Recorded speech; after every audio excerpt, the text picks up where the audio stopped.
Deendayal Upadhyay university BSc third semester के आज second session में जो स्टूडेंट्स जूलॉजी के एग्जाम में अपियर हुए हैं, जिसका पेपर कोड है जू 201F एंड जू 201, जो करंट बैच है उन्होंने 201 कोड पर 201F कोड फिल किया होगा, और जिनका जो प्रीवियस बैच था या जिनका बैक लग गया था उन्होंने फिल किया होगा जू 201। तो दोनों के लिए सेम क्वेश्चन पेपर आया था। हम लोग इनके आंसर को डिस्कस कर लेते हैं।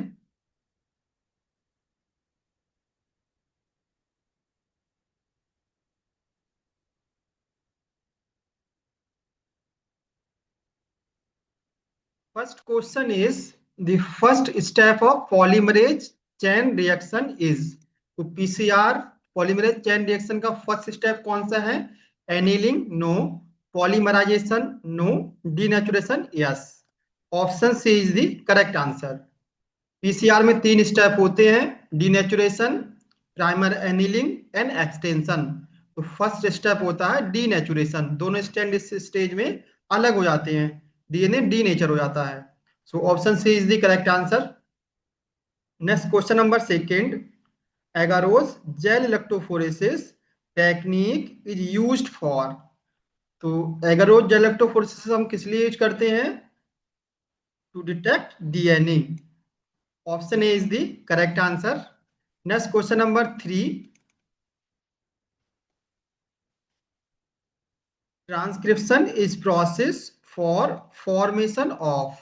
तो ट्रांसक्रिप्शन के प्रोसेस में क्या बनता है? डीएनए से एमआरएनए बनता है। So option B is the correct answer. DNA से आरएनए का फॉर्मेशन, दिस प्रोसेस को बोलते हैं ट्रांसक्रिप्शन, और आरएनए से प्रोटीन का फॉर्मेशन, इसको बोलते हैं ट्रांसलेशन। तो यहाँ पर ऑप्शन बी करेक्ट आंसर हो जाएगा।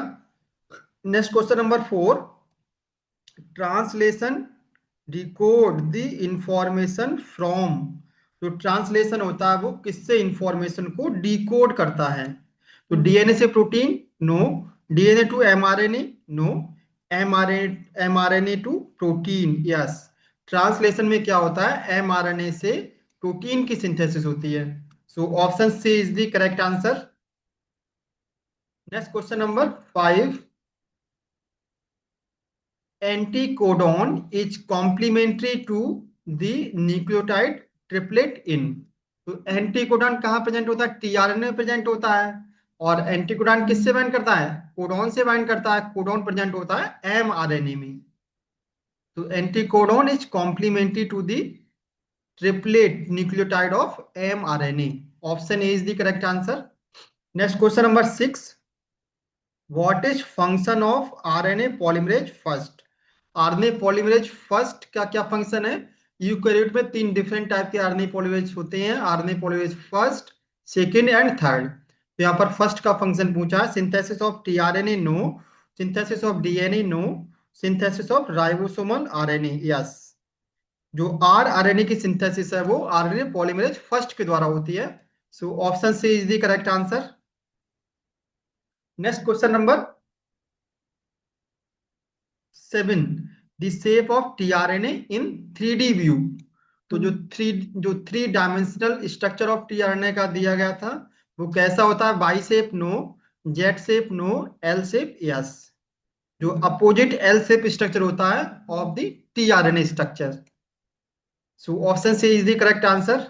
Next question number eight, how many genetic codon are used for 20 essential amino acid। तो 20 टाइप के अमाइनो एसिड जो डिस्कवर की गई हैं उसके लिए कितने जेनेटिक कोड यूज होते हैं? 20 no, 64 no, 60 no, 61 yes. Total जो जेनेटिक कोड आप लोग टेबल बनाते हैं उसमें 64 जेनेटिक कोड होते हैं, जिसमें से तीन जेनेटिक कोड जो है वो किसी अमाइनो एसिड को कोड नहीं करते हैं, जो टर्मिनेशन कोडॉन होते हैं। तो तीन आप माइनस करेंगे तो बचेंगे 61। 61 ऐसे कोडॉन हैं जो अमाइनो एसिड की सिंथेसिस कर सकते हैं। So option D is the correct answer. Next question number nine, the ability of genetic code to use more than one codon for same amino acid is called। तो यहां पर पूछा गया है, एक जेनेटिक कोड है वो एक से ज्यादा अमाइनो एसिड की सिंथेसिस करता है, इस प्रोसेस को क्या बोलते हैं? तो इसको बोलते हैं bubble, no, collinearity no, universality no, degeneracy yes. एक से ज्यादा कोडॉन जो है वो सेम अमाइनो एसिड को सिंथेसिस करते हैं। अगर सपोज एक कोडॉन जो है डिजनरेट हो गया, तो दूसरा कोडॉन जो है सेम अमाइनो एसिड को बना देता है, तो इसलिए इस प्रोसेस को बोलते हैं degeneracy. Option D is the correct answer. Next question number 10। What type of DNA sequence are matched in DNA fingerprinting technique? जो डीएनए फिंगरप्रिंटिंग टेक्निक है, इसमें किस टाइप की डीएनए सीक्वेंस यूज की जाती है? Microsatellite no, mega satellite no, mini satellite yes. Option C is the correct answer. Next question number 11। The northern blotting technique is used to detect specific molecule. Northern blotting technique जो है क्या detect करने के लिए use करते हैं हम? DNA के लिए नो, वायरल डीएनए के लिए नो, आरएनए के लिए यस। नॉर्दर्न ब्लॉटिंग टेक्निक से हम आरएनए को डिटेक्ट करते हैं। Option C is the correct answer. Next question number 12। The study of living organism can be done by which microscope? अगर हमें लिविंग सेल की स्टडी करनी हो तो हम कौन से माइक्रोस्कोप का यूज करेंगे? लैक्टान microscope no, fluorescence microscope no, phase contrast microscope yes. Option C is the correct answer.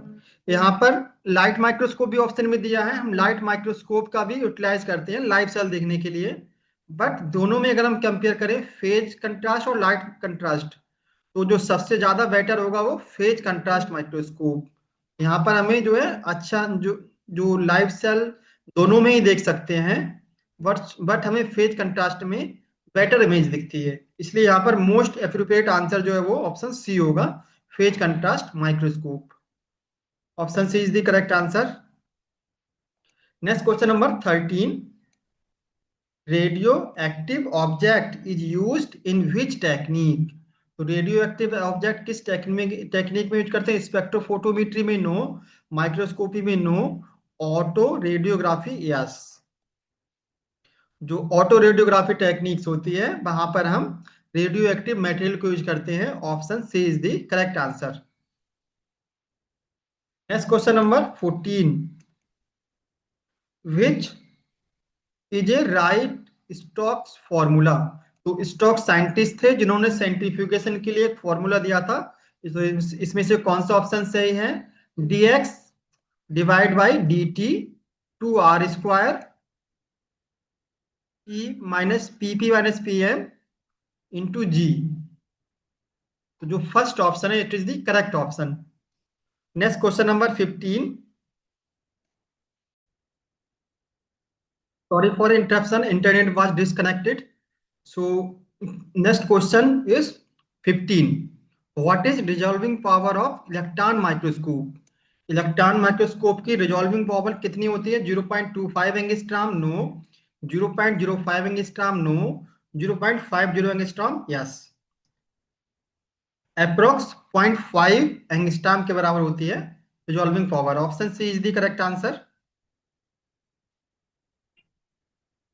Next question number 16। What are split gene? Split gene क्या होते हैं? Gene that possesses non essential region and essential region yes. जो normal gene होता है जिसमें coding region भी होता है, नॉन कोडिंग रीजन होता है, इसको बोलते हैं split gene. So option A is the correct answer. Next question number 17। Agarose is extracted from? तो एगारोज किससे एक्सट्रैक्ट करते हैं हम? बैक्टीरिया से नो, सीवीड से यस। जो सीवीड्स हैं या जो एल्गी है, एल्गी वहां से हम एक्सट्रैक्ट करते हैं एगारोज को। एल्गी में मेनली जेलिडियम है, ग्रेसिलेरिया है, ये एल्गी जो कॉमनली यूज की जाती हैं to extract agarose. Option B is the correct answer. तो एगारोज का हम यूज कहाँ करते हैं? इलेक्ट्रोफोरेसिस में यूटिलाइज करते हैं। Next question number 18। Which is critical component in PCR technique. तो इनमें से पीसीआर टेक्निक में कौन सा क्रिटिकल कंपोनेंट है? Calcium chloride no, magnesium chloride yes, MgCl2 catalase की तरह काम करता है ये। Option B is the correct answer. Next question number 19, restriction endonuclease enzyme is used in which technique। तो रेस्ट्रिक्शन एंजाइम कहाँ पर यूज करते हैं? पीसीआर में नो, जेल इलेक्ट्रोफोरेसिस में नो, क्रोमेटोग्राफी में नो, जीन क्लोनिंग यस। जब हमें जीन क्लोनिंग होता है तो हम जीन ऑफ इंटरेस्ट को निकालते हैं कट करके with the help of restriction enzyme. So option D is the correct answer. Next question number 20, what which is not a type of centrifuge. इनमें से कौन सा एक सेंट्रीफ्यूज का टाइप नहीं है? High speed centrifuge no, ultra centrifuge no, infrasonic centrifuge yes. It is a not a type of centrifuge. Option C is the correct answer. Next question number 21, what are two type of ELISA technique. ये जो question है इसके typing mistake है यहाँ पर होगा what is a type of ELISA technique. इनमें से कौन सा एक इलाइजा का प्रकार है? तो यहाँ पर टू टाइप जो है वो गलत टाइप हो गया है, ये टाइपिंग मिस्टेक है। सो यहाँ पर कौन सा इलाइजा का टाइप है? Top and bottom no, front and back no, upward and downward no, direct and indirect ELISA. It is a type of ELISA technique. ELISA different type का होता है तो उनमें से एक टाइप होता है direct and indirect Elijah. Option D is the correct answer. ऐसे क्वेश्चन में तो यूनिवर्सिटी को सबको मार्क्स देना चाहिए अगर क्वेश्चन में टोपोलॉजिकल एरर है या कुछ है तो।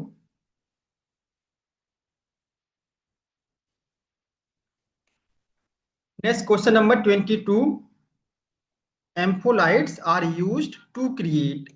एम्फोलाइट किस लिए यूज करते हैं? To create pH gradient. जो वेस्टर्न ब्लॉट का एक टाइप होता है आईईएफ, आइसो इलेक्ट्रिक फोकसिंग, वहां पर हम पीएच ग्रेडियंट बनाते थे with the help of ampollite. Option A is the correct answer. Next question number 23, what is full form of TMAD। TMAD हम कहाँ पर यूज करते थे? वेस्टर्न ब्लॉटिंग में।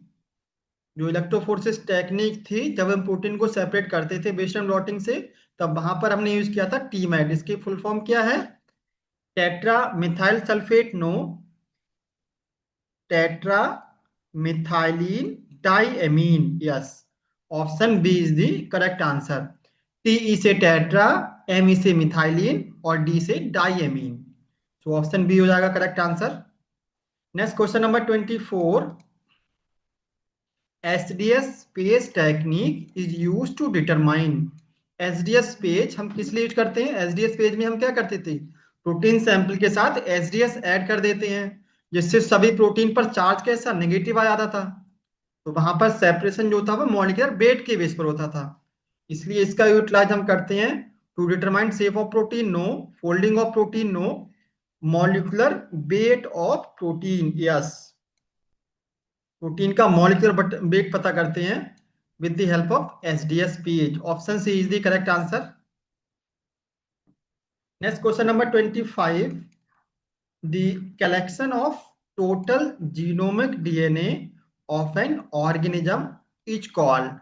तो अगर हम ऑर्गेनिज्म से टोटल जीनोमिक डीएनए को कलेक्ट करते हैं तो इसको क्या बोलते हैं? Gene pool no, genotype no, gene library yes. जो यहाँ पर जीन लाइब्रेरी भी उतना करेक्ट ऑप्शन नहीं है। अगर यहाँ पर जीनोमिक लाइब्रेरी होता तो ज्यादा करेक्ट ऑप्शन माना जाता। अगर हम सब में ऑप्शन देखें चारों में तो यहाँ पर जीन लाइब्रेरी जो है वो मोस्ट अप्रोप्रिएट आंसर है। Option C is the correct answer. Next question number 26, the separation of DNA is performed by which technique। तो डीएनए का सेपरेशन हम कौन सी टेक्निक के द्वारा करते हैं? Eastern blotting no, eastern blotting तो कोई टेक्निक ही नहीं है। वेस्टर्न ब्लॉटिंग प्रोटीन के लिए करते हैं, सदर्न ब्लॉटिंग करते हैं डीएनए के लिए yes. Option C is the correct answer.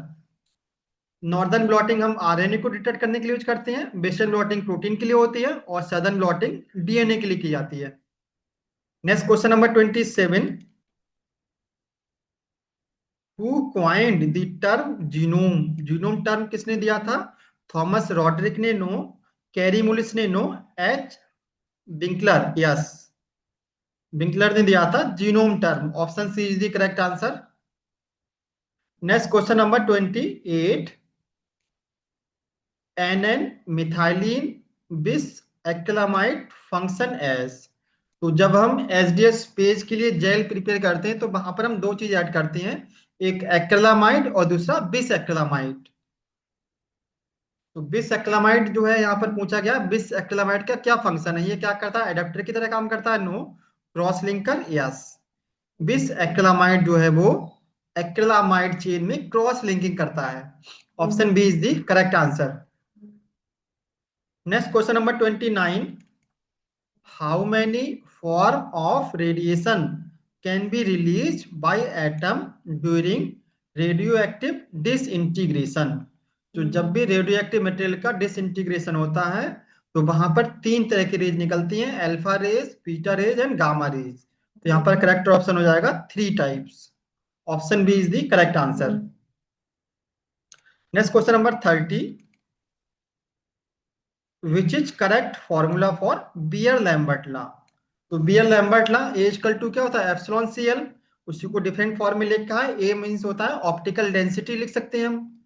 Optical density equal to log 10 I zero divide by I. I zero यहाँ पर इंसिडेंस लाइट है और आई यहाँ पर ट्रांसमिटेड लाइट है। So option A is the correct answer. Next question number 31। Translation regulation is done by which molecule? तो translation कौन से मॉलिक्यूल के द्वारा रेगुलेट होता है? H N R N A के द्वारा? No. M I R N A के द्वारा? Yes. R N A I के द्वारा? यस। तो ट्रांसलेशन का जो पोस्ट ट्रांसलेशन मैकेनिज्म है, अगर हम ब्रॉडली बात करें तो आरएनए इंटरफेरेंस, जिसको शॉर्ट में लिखते हैं RNA I. RNA I it is A post translational regulation mechanism. और एमआईआरएनए जो वो आरएनए आई का एक सब टाइप है। मैं आरएनए इंटरफेरेंस दो टाइप का होता है, एक एसआईआरएनए और एमआईआरएनए। तो यहाँ पर दोनों ही ऑप्शन करेक्ट होने चाहिए। अगर दोनों ऑप्शन दिए हैं तो ऑप्शन बी भी करेक्ट हो सकता है, ऑप्शन सी भी करेक्ट हो सकता है। दोनों ही ट्रांसलेशन को रेगुलेट करते हैं, ऑप्शन बी और सी।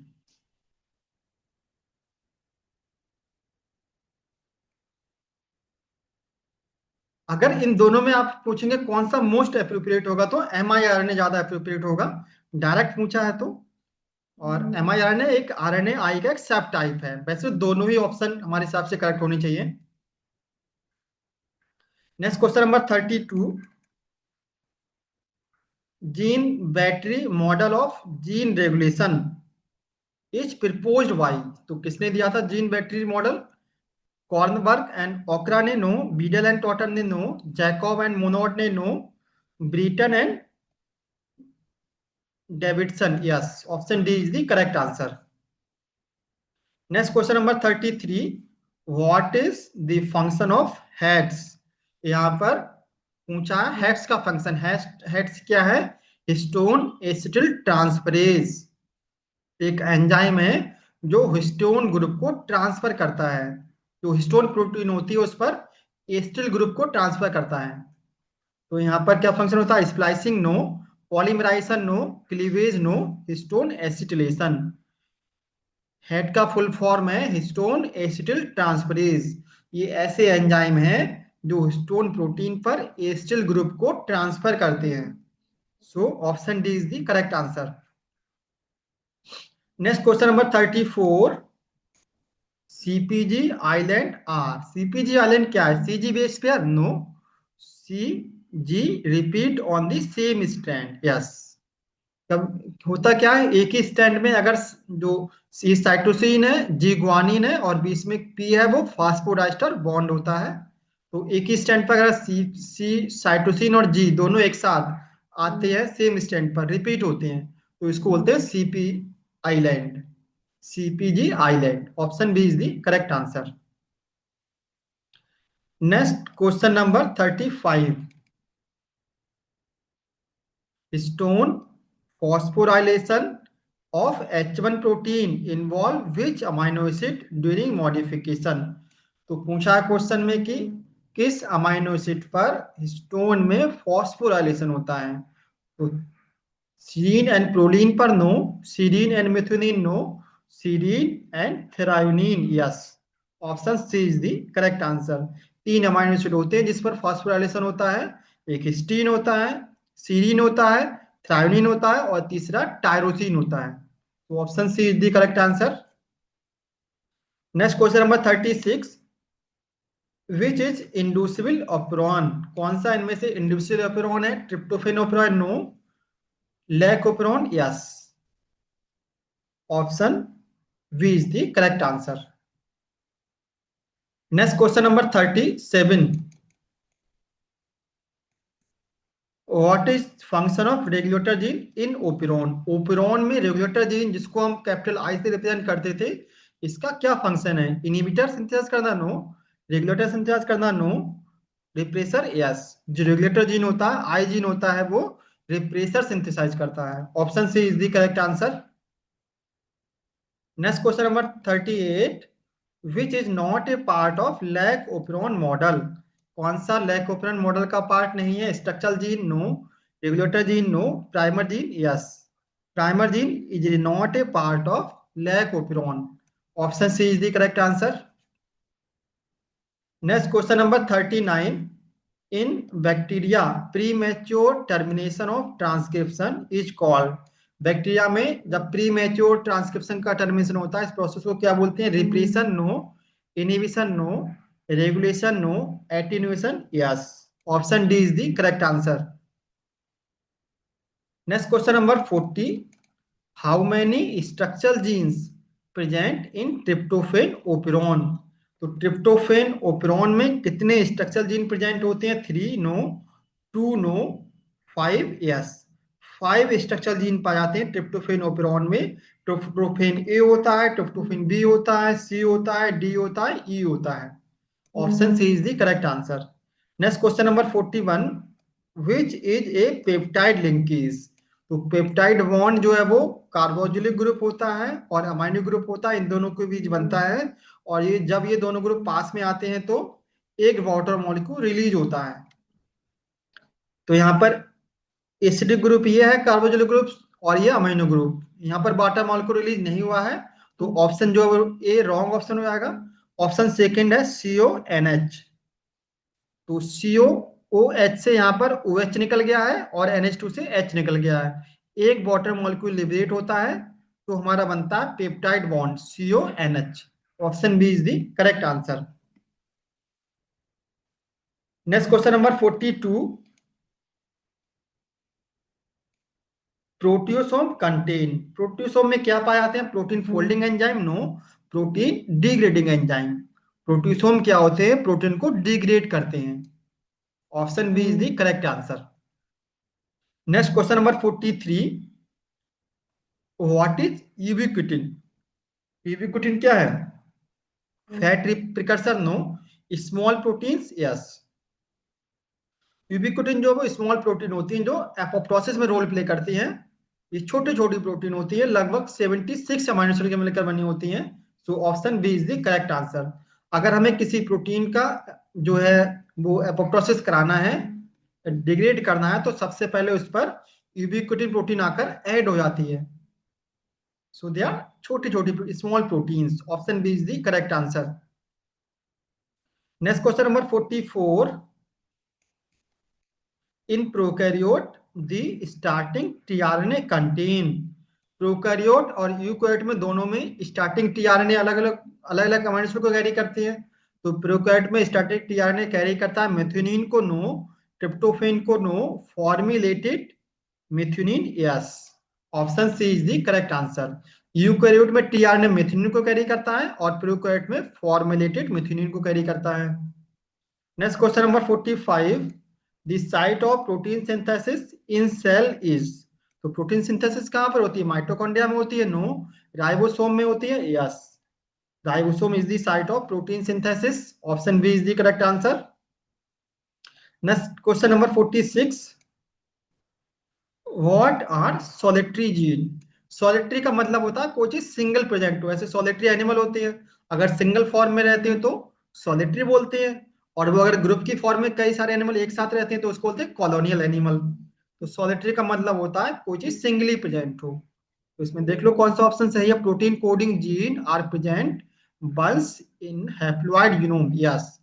ऐसे जीन जो सिर्फ एक बार पाए जाते हैं हैप्लॉइड जीनोम में, इनको बोलते हैं solitary gene. Option A is the correct answer. Next question number 47, where is TATA box located? TATA box कहाँ प्रेजेंट होता है? It is located in the eukaryotic promoter gene. Option A is the correct answer. Next question number 48, the type of non genetic RNA is? तो यहाँ पर पूछा non genetic RNA का types कितने होते हैं? One type, two type, non functional, three type. तो ये क्वेश्चन ही गलत फ्रेम हुआ है। नॉन जेनेटिक आरएनए जो है वो हजारों टाइप के होते हैं, हजारों, हंड्रेड से हजारों टाइप के हो सकते हैं। तीनों में ऑप्शन पूछेंगे तो हम बोल सकते हैं थ्री टाइप के, जो सबसे ज्यादा टाइप्स दिया है। वैसे नॉन जेनेटिक आरएनए जो होते हैं वो हजारों टाइप के हो सकते हैं। सो क्वेश्चन ये गुड फ्रेम नहीं हुआ है, ठीक। Next question number 49, how many transcription factors are present eukaryotes?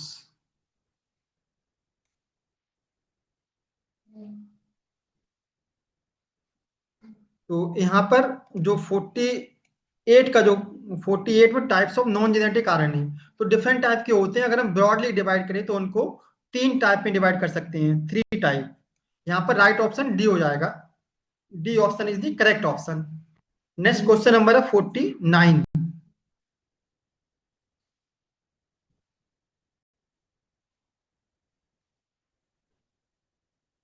49 question में पूछा है how many transcription factors are present eukaryotes. तो यहाँ भी क्वेश्चन में मीनिंग थोड़ा आर प्रेजेंट इन यूकैरियोट होना चाहिए। छोटी छोटी मिस्टेक है किसी किसी क्वेश्चन में। How many transcription factors are present in eukaryotes? तो यूकैरियोट्स में कितने ट्रांसक्रिप्शन फैक्टर्स पाए जाते हैं? 4 पाए जाते हैं, 5 पाए जाते हैं, 6 पाए जाते हैं, 7 पाए जाते हैं, कोई भी नहीं पाए जाते हैं इसमें। क्योंकि ट्रांसक्रिप्शन फैक्टर जो है वो 100 से हजारों टाइप के हो सकते हैं हमारे सेल के अंदर, हमारी बॉडी के अंदर। तो इनमें से कोई भी एप्रोप्रिएट आंसर नहीं है। ऐसे क्वेश्चन में मुझे लगता है सभी स्टूडेंट को आंसर देना चाहिए। नेक्स्ट लास्ट क्वेश्चन है